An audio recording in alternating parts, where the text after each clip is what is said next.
மக்கள் பக்கம் நிற்கின்ற எந்த ஒரு பேரணியும் எளிதில் மக்கள் மனதில் இருந்து விடுபட முடியாது.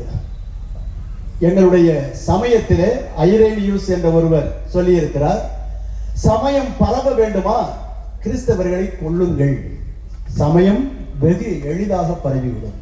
வேத சாட்சிகளின் இரத்தம் சமயத்தின் விதை என்று சொல்லியிருக்கின்றார்.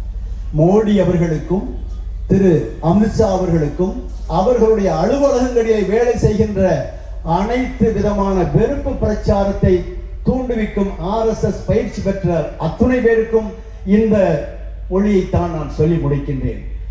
கிறிஸ்தவர்களை, இஸ்லாமியர்களை, இந்து சமயம் என்பது ஒரு பிளாங்கெட் டேர்ம்.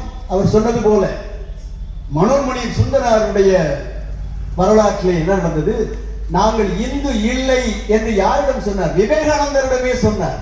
நாங்கள் சைபாய்ட்ஸ், அதைத்தான் பின்பற்றி பெங்களூரில் லிங்காய்ட்ஸ் என்று அவர்கள் சொன்னார்கள். எனவே நம்முடைய 6 பிரிவுகள் இருக்கின்றன.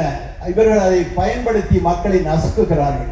எனவே நசுக்குங்கள், நாங்கள் காக்ரோச் ஜனதா போல வளருவோம் என்று சொல்லி என்னுடைய உரையை முடித்துக் கொள்கிறேன்.